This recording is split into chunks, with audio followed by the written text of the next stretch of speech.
আসসালামু আলাইকুম। সুপ্রিয় ছাত্রছাত্রীরা, তোমরা আল্লাহর রহমতে ভালো আছো, সুস্থ আছো এবং নিজেরা বাসায় বসে লেখাপড়া করছো এ আশাবাদ করছি। দিনাজপুর সরকারি কলেজের সুযোগ্য অধ্যক্ষ মহোদয় স্যারের নির্দেশনায় ও অর্থনীতি বিভাগের সম্মানিত বিভাগীয় প্রধান স্যারের তত্ত্বাবধানে একাদশ দ্বাদশ শ্রেণীর জন্য পরিচালিত অনলাইন ক্লাসে সবাইকে স্বাগত জানাচ্ছি। আমি মোসাম্মদ ফারহানা ফারুক, সহকারী অধ্যাপক, অর্থনীতি বিভাগ, দিনাজপুর সরকারি কলেজ, দিনাজপুর। আজকের এই অনলাইন ক্লাসে একাদশ দ্বাদশ শ্রেণীর অর্থনীতির দ্বিতীয় পত্রের দ্বিতীয় অধ্যায় নিয়ে আলোচনা করব। এই অধ্যায়ের নাম বাংলাদেশের কৃষি, এগ্রিকালচার অব বাংলাদেশ। এটি এই অধ্যায়ের প্রথম ক্লাস। তোমরা এখানে বাংলাদেশের কৃষি সম্পর্কিত কিছু ছবি দেখতে পাচ্ছ। খাদ্যশস্য, ধান, গম, অর্থকরী ফসল পাট, শস্য ও শাকসবজি, প্রাণিজ সম্পদ, বনজ সম্পদ, মৎস্য সম্পদ। এগুলো থেকে আমরা কৃষি সম্পর্কে কিছুটা ধারণা পাই। আজকের এই অনলাইন ক্লাসে এই অধ্যায়ে যে সকল শিখন ফল নিয়ে আলোচনা করব সেগুলো হলো কৃষি কি, বাংলাদেশের কৃষির কাঠামো সম্পর্কে জানতে পারবে, জিডিপিতে কৃষির উপখাতগুলোর অবদান সম্পর্কে জানতে পারবে, বাংলাদেশের কৃষিজোত ও কৃষি খামার সম্পর্কে জানতে পারবে, জীবন নির্বাহী এবং বাণিজ্যিক খামারের মধ্যে পার্থক্য করতে পারবে।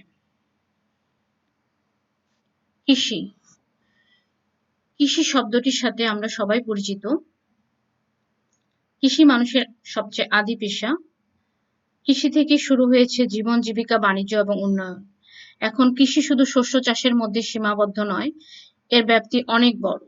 এটির মালিকানায় যেমন পরিবর্তন এসেছে, তেমনি কৃষি পণ্যের বাজার হয়েছে বিশ্বব্যাপী। ইংরেজি এগ্রিকালচার শব্দটি ল্যাটিন শব্দ এগার এবং কালচারা থেকে উৎপত্তি হয়েছে। এগার অর্থ ভূমি এবং কালচারা শব্দের অর্থ চাষ করা। তাই ভূমি চাষ করে ফসল উৎপাদন করাকে কৃষি বা এগ্রিকালচার বলে। বাংলাদেশের কৃষির কাঠামো। একটি দেশের কৃষির কাঠামো অনেকগুলো উপাদানের উপর নির্ভরশীল, অর্থাৎ এই উপাদানগুলো দেখে বোঝা যায় একটি দেশের কৃষির কাঠামো কিরূপ হবে।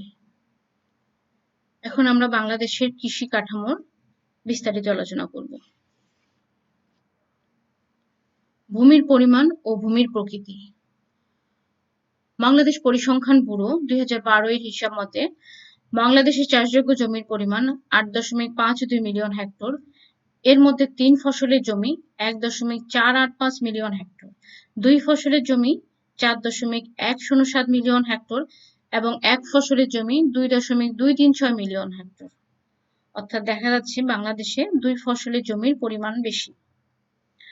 তোমরা জানো বাংলাদেশ একটি নদীমাতৃক দেশ। এখানে অসংখ্য নদী জালের মতো ছড়িয়ে আছে। বাংলাদেশের অধিকাংশ কৃষি জমি নদীবাহিত পলিমাটি দ্বারা গঠিত। অতি উর্বর এ ভূমিতে সামান্য পরিশ্রমে অধিক ফসল উৎপাদিত হয়।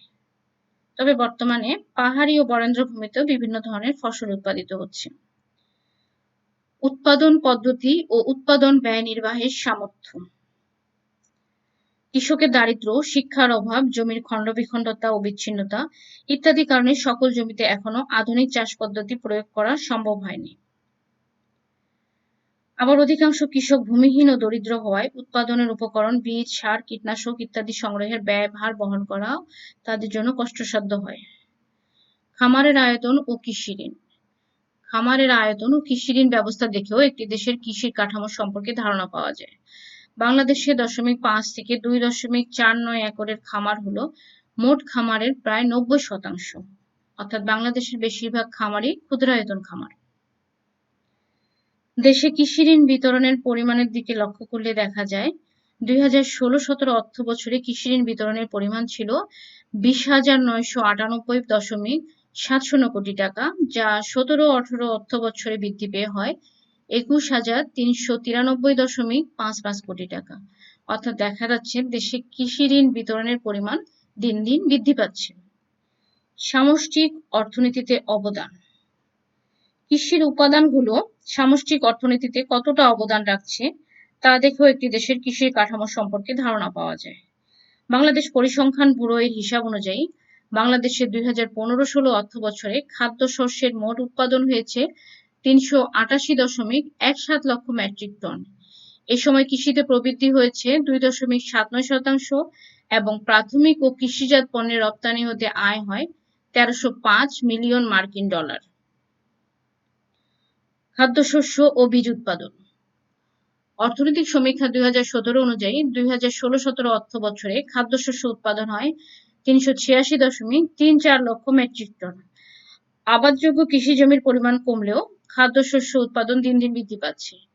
বাংলাদেশ কৃষি উন্নয়ন কর্পোরেশনের অধীনে 24টি দানাশস্য বীজ উৎপাদন খামার, 2টি পাট বীজ উৎপাদন খামার, 4টি ডাল ও তৈলবীজ উৎপাদন খামার, 2টি সবজি বীজ উৎপাদন খামার ও 111টি চুক্তিবদ্ধ চাষী জোনের মাধ্যমে বীজ উৎপাদন কার্যক্রম পরিচালনা করে থাকে। কৃষি উৎপাদনে অংশগ্রহণকারী শ্রমশক্তি। অর্থনৈতিক সমীক্ষা 2019 অনুযায়ী মোট শ্রমশক্তির প্রায় 40% মানুষ কৃষির সাথে জড়িত।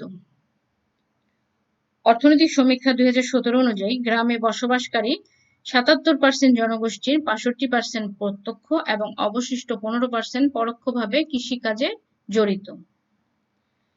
কৃষি পণ্য উৎপাদনের উদ্দেশ্য। বাংলাদেশের কৃষকেরা মূলত পরিবারের ভরণ পোষণের জন্য উৎপাদন করে। অর্থকরী ফসলের চেয়ে খাদ্যশস্য উৎপাদনে কৃষকের আগ্রহ বেশি থাকে। অর্থনৈতিক সমীক্ষা 2017 অনুযায়ী বাংলাদেশের 80% জমি 20% মানুষের হাতে রয়েছে। বর্তমানে কিছু খামারে বাণিজ্যিক ভিত্তিতে কৃষি পণ্য উৎপাদন শুরু হয়েছে। সেচ পদ্ধতি। ভূ-উপরস্থ পানি সংরক্ষণ ও ব্যবহারের মাধ্যমে সেচকৃত জমির পরিমাণ দিন দিন বৃদ্ধি পাচ্ছে। 2004-05 অর্থ বছরে যেখানে সেচকৃত জমির পরিমাণ ছিল 46.52 লক্ষ হেক্টর, সেখানে 16-17 অর্থ বছরে বৃদ্ধি পেয়ে হয় 66.10 লক্ষ হেক্টর। অর্থাৎ দেখা যাচ্ছে সেচকৃত জমির পরিমাণ দিন দিন বৃদ্ধি পাচ্ছে। কৃষির উপখাত ও কৃষি পণ্যের ধরন। বাংলাদেশের মৎস্য উপখাত ব্যতীত এদেশের কৃষি 3টি উপখাতে বিভক্ত, যথা শস্য, শাকসবজি, পশু সম্পদ এবং বনজ সম্পদ।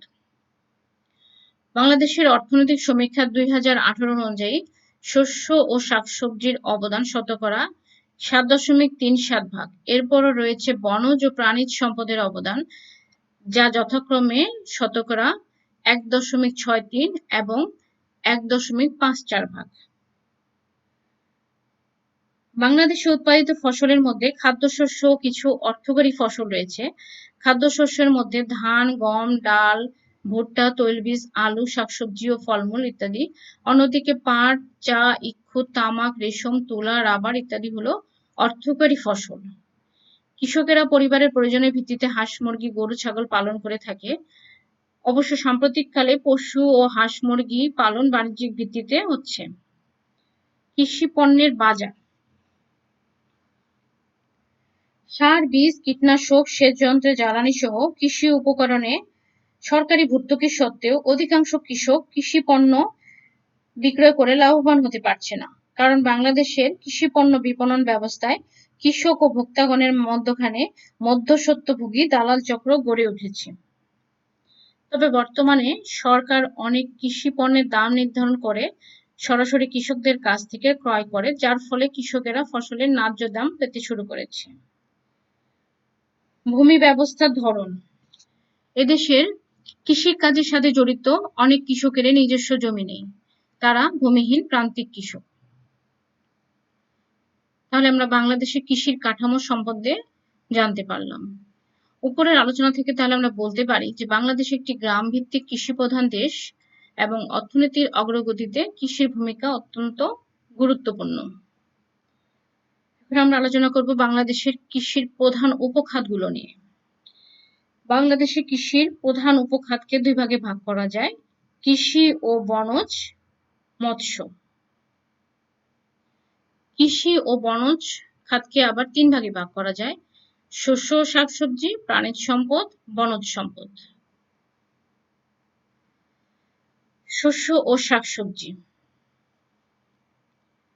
বিভিন্ন প্রকার শস্য ও শাকসবজি নিয়ে উপখাত গঠিত। এটি কৃষির বৃহত্তম উপখাত। এখানে খাদ্যশস্যের মধ্যে উল্লেখযোগ্য হলো ধান, গম, ভুট্টা, এছাড়া আলু, ডাল, তৈলবীজ, পাট, বিভিন্ন ধরনের শাকসবজি, ফলমূল এবং মশলা জাতীয় খাদ্যদ্রব্য, পেঁয়াজ, রসুন, আদা, সরিষা, হলুদ, মরিচ, লং, গোলমরিচ ইত্যাদি প্রধান। আবার সবজির ক্ষেত্রে দেখা যায় গত ১ দশকে বাংলাদেশের সবজির আবাদি জমির পরিমাণ বেড়েছে ৫% হারে। অর্থনৈতিক সমীক্ষা ২০১৮ অনুযায়ী সবজি উৎপাদন বৃদ্ধির হারের দিক দিয়ে বাংলাদেশ এখন বিশ্বের ৩য়। ১ বছরে সবজি রপ্তানি আয় বেড়েছে ২৪% এবং গত ১ যুগে মাথাপিছু সবজির ভোগ বেড়েছে প্রায় ২৫%। অর্থনৈতিক সমীক্ষা ২০১৮ অনুযায়ী শস্য ও শাকসবজি উপখাতের জিডিপিতে অবদানের শতকরা হারে তোমরা একটা তালিকা দেখতে পাচ্ছ। এই তালিকা অনুযায়ী আমরা এখন একটি লেখচিত্র অঙ্কন করব। এখানে দুটি জিনিস দেওয়া আছে, বছর, জিডিপিতে অবদানের শতকরা হার। তোমরা জানো লেখচিত্র অঙ্কন করতে গেলে আমাদের দুটি জিনিস লাগে, ভূমি অক্ষ এবং লম্ব অক্ষ। ভূমি অক্ষে আমরা নিয়েছি সময়কে এবং লম্ব অক্ষে জিডিপিতে শস্য ও শাকসবজির অবদানের হার। এখন স্কেলিং করতে গেলে আমরা ১ ইঞ্চি অথবা হাফ ইঞ্চি অথবা যে কোনো পরিমাণ নিয়ে স্কেলিং করতে পারি। তার লম্ব অক্ষ ও ভূমি অক্ষে আমরা ১ ইঞ্চি, হাফ ইঞ্চি অথবা যে কোনো সমান মান নিয়ে স্কেলিং করব।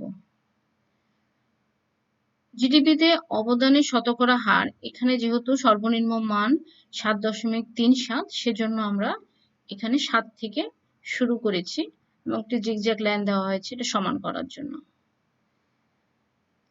২০১৩-১৪ অর্থ বছরে দেখা যায় অবদানের হার ৯.২৮। আমরা ৯.২৮ বিন্দু নির্ধারণ করে ডান দিকে ও বাম দিকে একটু বৃদ্ধি করে ভূমি অক্ষের সাথে মিলিয়ে একটি স্তম্ভচিত্র অঙ্কন করব। আবার ১৪-১৫ অর্থ বছরে অবদানের হার ৮.৮৭। এই বিন্দু নির্ধারণ করে আমরা ডান দিকে ও বাম দিকে একটু বৃদ্ধি করে ভূমি অক্ষের সাথে মিলিয়ে দেব। ১৫-১৬ অর্থ বছরে ৮.৩৫। এই বিন্দু নির্ধারণ করে আমরা ডান দিকে ও বাঁ দিকে একটু বৃদ্ধি করে ভূমি অক্ষের সাথে মিলিয়ে দেব। এভাবে স্তম্ভকার চিত্র হবে। তাহলে এখানে দেখা যাচ্ছে যে জিডিপিতে অবদানের শস্য ও শাকসবজি অবদানের হার আস্তে আস্তে কমছে। বাংলাদেশ অর্থনৈতিক সমীক্ষা ২০১৮ অনুযায়ী শস্য ও শাকসবজি উপখাতের প্রবৃদ্ধির হারের তালিকা দেখতে পাচ্ছ। প্রবৃদ্ধির হার, তাহলে ভূমি অক্ষে আমরা নিব সময়, লম্ব অক্ষে নিব জিডিপির প্রবৃদ্ধি। তাহলে শস্য শাকসবজির প্রবৃদ্ধির হারের ক্ষেত্রে দেখা যায় যে ৭-৮ অর্থ বছরে ছিল ৩.৯৯, ৮-৯ অর্থ বছরে ২.৮৩, ৯-১০ অর্থ বছরে ৭.৫৭, ১০-১১ অর্থ বছরে ৩.৮৫, ১১-১২ অর্থ বছরে ১.৭৫, ১৩-১৪ অর্থ বছরে ৩.৭৮। অর্থাৎ দেখা যাচ্ছে যে এখানে প্রবৃদ্ধির হার ওঠানামা করছে। প্রাণিজ সম্পদ, এটি বাংলাদেশের কৃষির গুরুত্বপূর্ণ উপখাত।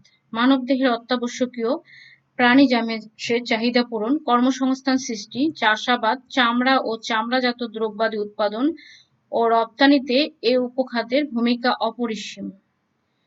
বাংলাদেশের কৃষি খাতের মোট উৎপাদনের ১১% আসে এ উপখাত থেকে। অর্থনৈতিক সমীক্ষা ২০১৭ অনুযায়ী ২০১৫-১৬ অর্থ বছরে জিডিপিতে প্রাণিজ সম্পদের অবদান ছিল ১.৬৬%। প্রায় ২০% জনগণ তাদের জীবিকার উৎস হিসাবে এই উপখাতের উপর নির্ভরশীল। অর্থনৈতিক সমীক্ষা ২০১৮ অনুযায়ী প্রাণিজ সম্পদ উপখাতের প্রবৃদ্ধির শতকরা হারের একটি তালিকা তোমরা দেখতে পাচ্ছ। এই তালিকা অনুযায়ী আমরা আগের মতো স্তম্ভচিত্র অঙ্কন করব। তাহলে এখানে দেখা যাচ্ছে যে প্রাণিজ সম্পদের প্রবৃদ্ধির হার দিন দিনে বৃদ্ধি পাচ্ছে। বনজ সম্পদ, বাংলাদেশে বনজ সম্পদকে কৃষি খাতের একটি গুরুত্বপূর্ণ উপখাত হিসেবে বিবেচনা করা হয়। বর্তমানে বাংলাদেশের মোট বনভূমির আয়তন ১.৬০ মিলিয়ন হেক্টর। মোট ভূখণ্ডের প্রায় ১১% বনভূমি। কিন্তু আমরা জানি প্রাকৃতিক ভারসাম্য রক্ষার জন্য যে কোনো দেশের কমপক্ষে 25% বনভূমি থাকা প্রয়োজন। কাঠ, বাঁশ, জ্বালানি, বেত, মোম, মধু, রাবার, গোলপাতা, শন ইত্যাদি নিয়ে এই উপখাত গঠিত। 2000 থেকে 2014 সালের মধ্যে দেশের বনের বাইরে নতুন করে 2,19,300 হেক্টর বৃক্ষ আচ্ছাদিত এলাকা বেড়েছে। অর্থনৈতিক সমীক্ষা 2018 অনুযায়ী বনজ সম্পদ উপখাতের প্রবৃদ্ধির শতকরা হারের একটি তালিকা তোমরা দেখতে পাচ্ছ।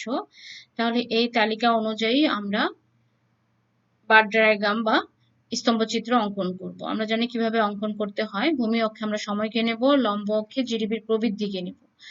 তাহলে এখানে বনজ সম্পদের প্রবৃদ্ধির শতকরা হারের দিকে লক্ষ্য করলে দেখা যায় যে প্রবৃদ্ধির হার ওঠানামা করছে। মৎস্য সম্পদ। বাংলাদেশের অর্থনীতিতে মৎস্য খাতের বিপুল সম্ভাবনা রয়েছে। নদীমাতৃক বাংলাদেশে প্রচুর মৎস্য সম্পদ থাকায় এদেশের মানুষকে মাছে ভাতে বাঙালি বলা হয়। এদেশে রুই, কাতলা, ইলিশ, মাগুর, কই, চিংড়ি প্রভৃতি মিঠা পানির মাছ পাওয়া যায়। এছাড়া বিভিন্ন সামুদ্রিক মাছও এদেশে পাওয়া যায়। সরকারের মৎস্য নিধন আইনের জন্য বর্তমানে ইলিশের উৎপাদন দিন দিনে বৃদ্ধি পাচ্ছে। ইলিশ উৎপাদিত হয় বিশ্বের এমন 11টি দেশের মধ্যে একমাত্র বাংলাদেশে উৎপাদন বেড়েছে। দেশের মোট মৎস্য উৎপাদনের 12% এবং বিশ্বের মোট উৎপাদিত ইলিশের 86%ই বাংলাদেশে। অতএব দেখা যাচ্ছে বাংলাদেশে মৎস্য খাতের অবদান দিন দিন বৃদ্ধি পাচ্ছে। এখানে তোমরা মৎস্য খাতের প্রবৃদ্ধির হারের একটি তালিকা দেখতে পাচ্ছ। এই তালিকা অনুযায়ী আমরা স্তম্ভচিত্র অঙ্কন করেছি। ভূমি অক্ষে সময়, লম্ব অক্ষে জিডিপির প্রবৃদ্ধি নেওয়া হয়েছে। তাহলে মৎস্য খাতের প্রবৃদ্ধির হারের দিকে লক্ষ্য করলে দেখা যায় 7-8 অর্থ বছরে ছিল 7, 8-9 অর্থ বছরে 4.94, 9-10 অর্থ বছরে 4.6, 10-11 অর্থ বছরে 4.69, 10-11-12 অর্থ বছরে 5.32 এবং 13-14 অর্থ বছরে 6.36। অর্থাৎ দেখা যাচ্ছে মৎস্য খাতের প্রবৃদ্ধির হার দিন দিনে বৃদ্ধি পাচ্ছে। অর্থনৈতিক সমীক্ষা 2018 অনুযায়ী 2015-16 অর্থ বছরে বিভিন্ন উপখাতের জিডিপিতে অবদানের শতকরা হারের একটি তালিকা দেখতে পাচ্ছ। অর্থাৎ এখানে বিভিন্ন উপখাতগুলোকে নেওয়া হয়েছে। এখানে দুইটা জিনিস আছে, শস্য ও শাকসবজি 8.35, প্রাণিজ সম্পদ 1.66, বনজ সম্পদ 1.69%, মৎস্য সম্পদ 3.65।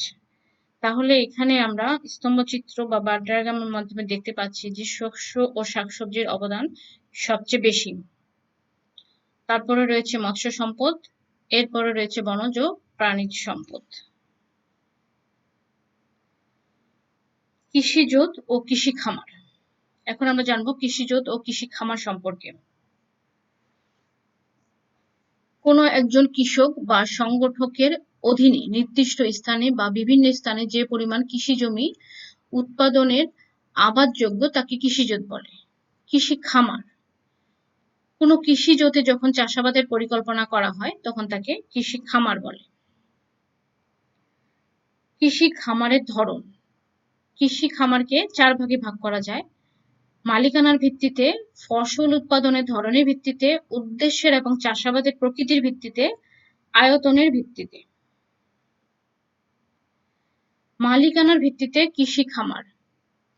মালিকানার ভিত্তিতে কৃষি খামারকে 3 ভাগে ভাগ করা যায়: ব্যক্তিগত মালিকানাধীন খামার। যে খামার সম্পূর্ণ ব্যক্তিগত মালিকানায় পরিচালিত হয় তাকে ব্যক্তি মালিকানাধীন খামার বলে। সমবায় খামার, কৃষকেরা স্বেচ্ছায় পরস্পরের জমি একত্রিত করে যে বৃহদায়তন খামার গড়ে তোলে তাকে সমবায় খামার বলে। যৌথ খামার, যে খামারে কৃষক নিজেদের জমি ও মূলধন একত্রিত করে যৌথভাবে কৃষিকাজ ও খামারের অন্যান্য কার্যাবলী পরিচালনা করে তাকে যৌথ খামার বলে। ফসল উৎপাদনের ধরনের ভিত্তিতে কৃষি খামার কে 3 ভাগে ভাগ করা যায়: বিশেষায়িত খামার, কোনো একটি খামার বিশেষ ফসল উৎপাদনে নিয়োজিত থাকলে তাকে বিশেষায়িত খামার বলে। বহুমুখী খামার, একই খামারে একটি ফসলের পরিবর্তে বিভিন্ন ফসল উৎপাদন করা হলে তাকে বহুমুখী খামার বলে। মিশ্র খামার, যে খামারের একাংশে ফসল উৎপন্ন করে অন্য অংশে পশুপালন করা হয় তাকে মিশ্র খামার বলে।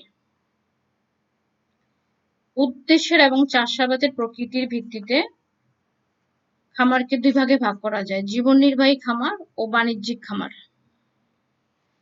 জীবন নির্বাহী খামার, যে খামারে একজন কৃষক তার এবং পরিবারের ভরণ পোষণের জন্য প্রয়োজনীয় দ্রব্য উৎপাদন করে তাকে জীবন নির্বাহী খামার বলে। যে খামারে বাণিজ্যিক ভিত্তিতে সর্বাধিক মুনাফা অর্জনের উদ্দেশ্যে পরিচালিত হয় তাকে বাণিজ্যিক খামার বলে। এখন আমরা জানবো জীবন নির্বাহী খামার ও বাণিজ্যিক খামারের মধ্যে পার্থক্য। তাহলে আমরা বুঝতে পারতেছি জীবন নির্বাহী খামার ক্ষুদ্র হয়, এখানে অতিমাত্রায় প্রকৃতির উপর নির্ভরশীল থাকে, কারিগরি কৌশল কম ব্যবহার করা হয় এবং পারিবারিক ভোগই একমাত্র উদ্দেশ্য। অন্যদিকে বাণিজ্যিক খামার বৃহৎ হয়, প্রকৃতির উপর কম নির্ভরশীল থাকে, কারিগরি কৌশল এক্ষেত্রে প্রয়োগ করতে হয় এবং বাণিজ্যই একমাত্র উদ্দেশ্য। তাহলে আমরা জীবন নির্বাহী খামার এবং বাণিজ্যিক খামারের মধ্যে পার্থক্যগুলো জানলাম। আয়তনের ভিত্তিতে কৃষি খামারকে দুভাগে ভাগ করা যায়: ক্ষুদ্রায়তন খামার, বৃহদায়তন খামার। যে খামারের আয়তন ছোট অর্থাৎ 0.5 থেকে 2.49 একর তাকে ক্ষুদ্রায়তন খামার বলে। আবার যে খামারের আয়তন 7.5 একর বা তার বেশি তাকে বৃহদায়তন খামার বলে। এখন আমরা বাংলাদেশের কৃষি খামারের স্বরূপ সম্বন্ধে জানবো। 1968 সালে তৎকালীন পূর্ব পাকিস্তান সরকারের কৃষি মন্ত্রণালয়ের মাস্টার কৃষি জরিপ হতে দেখা যায় তখন মোট খামারের মধ্যে শতকরা 57% 2.5 একরের মধ্যে ছিল এবং 2.5 একর থেকে 5 একরের মধ্যে রয়েছে শতকরা 26%। 12.5 একর এবং এর উপরের কৃষি খামারের সংখ্যা শতকরা 3%। বাংলাদেশের বেশিরভাগ খামারের আয়তনই 5 একরের নিচে। বাংলাদেশের অধিকাংশ খামারই জীবন ধারণ উপযোগী খামার, যেখানে কৃষক তার পরিবারের ভরণ পোষণের জন্য প্রয়োজনীয় সম্ভাব্য সকল কৃষি পণ্যই উৎপাদন করে থাকে। বর্তমানে বাংলাদেশে প্রায় 75% ভূমি কৃষক নিজের জমি চাষ করে, 25% জমি বর্গা চাষের অধীনে, প্রায় 40% কৃষক পরিবার বর্গা চাষী এবং 48% কৃষক পরিবার ভূমিহীন। মোট কৃষিজতের শতকরা 88.49 হলো জীবন ধারণ উপযোগী ক্ষুদ্রায়তন খামার। তাহলে আমরা বলতে পারি যে বাংলাদেশের খামারগুলো বেশিরভাগই ক্ষুদ্রায়তন খামার। আজকের এই আলোচনা থেকে শিক্ষণফল অনুযায়ী তোমাদের জন্য একটি উদ্দীপক তৈরি করা হয়েছে, যা তোমরা এখানে দেখতে পাচ্ছ। এখানে 2টি অর্থ বছরের কৃষির বিভিন্ন উপখাতের জিডিপিতে অবদানের হার দেওয়া আছে। তোমরা জানো উদ্দীপকের আলোকে 4টি প্রশ্ন করা হয়ে থাকে। ক, জ্ঞানমূলক প্রশ্ন। জ্ঞানমূলক প্রশ্নটি হলো জীবন নির্বাহী খামার কি? খ, অনুধাবনমূলক প্রশ্ন, কৃষিজোত এবং কৃষি খামার কি একই ধারণা? ব্যাখ্যা করো। গ, প্রয়োগের প্রশ্ন, উদ্দীপকের আলোকে 2017-18 অর্থ বছরে তথ্য ব্যবহার করে কৃষির উপখাতগুলোর একটি স্তম্ভচিত্র অঙ্কন করে ব্যাখ্যা করো। তোমাদের এতক্ষণ আলোচনার মধ্যে স্তম্ভচিত্র কিভাবে অঙ্কন করতে হয় সেটা শিখিয়েছি, তোমরা সেভাবে স্তম্ভচিত্র অঙ্কন করে ব্যাখ্যা করবে। ঘ, উচ্চতর দক্ষতার প্রশ্ন, উদ্দীপকের আলোকে কৃষির উপখাত বনজ সম্পদ এবং মৎস্য সম্পদের মধ্যে কোনটিকে বেশি সম্ভাবনাময় বলে তুমি মনে করো? তোমার উত্তরের সপক্ষে যুক্তি দেখাও। আশা করছি তোমরা আজকের এই অনলাইন ক্লাস থেকে উপকৃত হবে। বাসায় বাড়ির কাজটি করে রাখবে। পরিশেষে সবাইকে ধন্যবাদ জানিয়ে আজকের এই অনলাইন ক্লাস শেষ করছি। তোমরা সবাই ভালো থাকবে, সুস্থ থাকবে। আল্লাহ হাফেজ।